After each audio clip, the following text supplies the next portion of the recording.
de toda essa trama, a gente se pergunta se os fins justificam os meios, uma vez que Jacó consegue a bênção, consegue a herança de seu pai, mas por uma trajetória completamente pecaminosa. E é claro que não. E a Bíblia, Moisés deixa escrito explicitamente a aprovação e a punição que cada um dos 4 integrantes dessa família recebeu. Começando por Isaac, o seu pecado foi desobediência ao que Deus tinha falado. Deus tinha deixado muito claro desde o nascimento dos gêmeos de que o mais velho serviria ao mais novo, ou seja, era Esaú quem deveria servir Jacó. Deus deixava explícito que Jacó deveria ser o filho a continuar a promessa. Também durante todos esses longos anos, uma vez que os meninos aqui já tinham aproximadamente 40 anos de idade, Esaú já havia desposado 2 mulheres, e toda a sua vida que ele desenvolveu mostrava não ter apreço suficiente pelas coisas de Deus. Ainda assim, por um elo, uma predileção pessoal, Isaac vai por cima de tudo para tornar esse filho Esaú o filho que receberia a bênção, o filho que continuaria a promessa, em contraste com aquilo que queria Deus e em contraste com aquilo que sua esposa havia observado. Por mais que em contrapartida Jacó então se tornou o predileto de Rebeca, ela queria que Jacó recebesse a bênção não por essa predileção pessoal, e sim porque era a vontade do próprio Deus.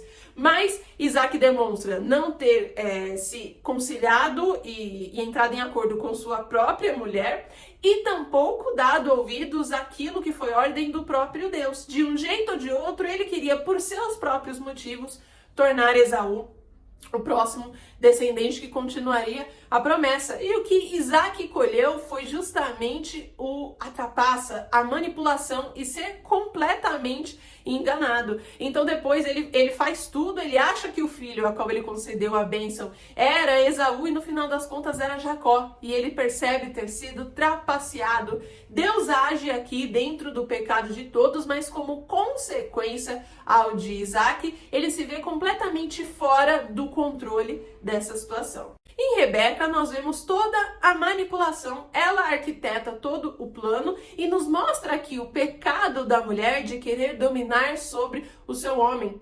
Rebeca foi acometida de uma falta de fé, talvez a mesma que Sara vivenciou quando via que não estava tendo filhos, não conseguia gerar, suas idades estavam avançando, e ela coloca sua concubina para se deitar com Abraão e então gerar Ismael. De forma similar, aos olhos de Rebeca aqui, o seu marido, apesar de tudo, apesar dela, apesar do que Deus havia mandado, não estava disposto a fazer o filho correto, Jacó, ser o continuador da promessa, e sim Esaú. Então ela mesma toma as rédeas da situação para que isso deixasse de acontecer. Porém, o que nós vemos como desfecho aqui é a separação familiar, o ódio de um irmão contra o outro, que só viria a ser remediado muito tempo depois, e ao contrário do que ela achou, que a ira de Esaú ao querer matar seu irmão duraria apenas pouco tempo e que depois ela mandaria resgatar Jacó lá de Padã Arã, para onde ele deveria fugir, na verdade Jacó passa décadas e décadas lá, porque ele também é provado ainda mais sobre essa situação. Ele também viria a ser enganado, assim como ele enganou a seu pai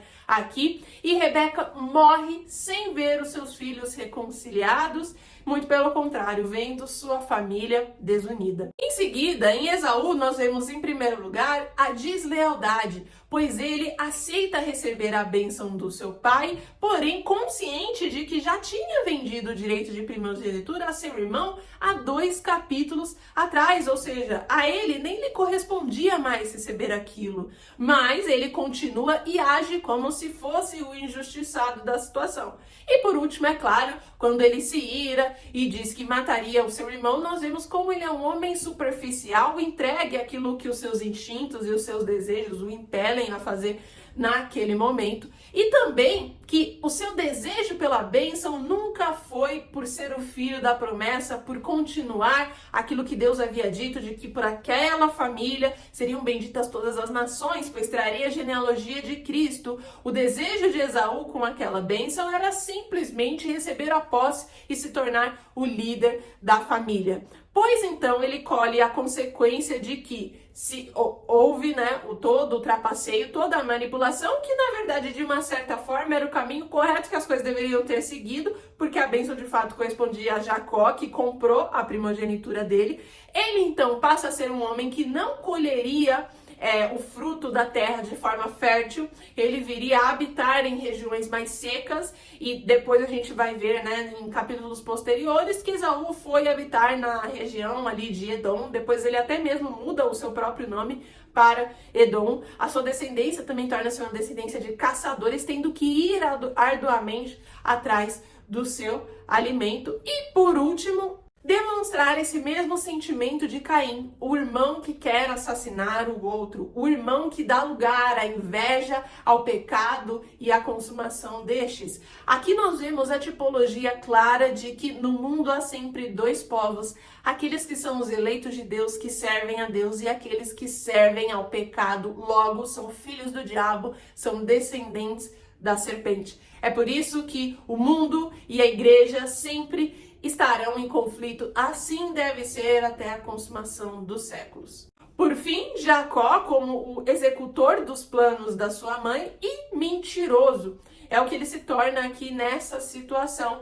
Assim como Abraão mentiu 2 vezes que Sara não era sua mulher, Isaac mentiu sobre Rebeca, aqui Jacó continuava. Ele mentiu dizendo ser o seu irmão para receber a bênção, quando na verdade ele não era. Agora Jacó tem que colher das consequências de se separar totalmente da sua família, viver sob o medo de um risco iminente de morte, caso seu irmão descobrisse sua localização. Essa insistência em sempre ser aquele que está em segundo plano, sempre ser aquele que pega no calcanhar do seu irmão, como é o significado do seu próprio nome. Mas as consequências de Jacó não se findam aqui. Nos capítulos posteriores nós vamos ver quando ele vai para Padã Arã junto a Labão, ele vai ser enganado, ele vai ser tratado muitos anos, e inclusive diretamente pelo próprio Deus, para que haja uma regeneração completa dessa sua personalidade. E ao término desse capítulo nos perguntamos: onde está Deus?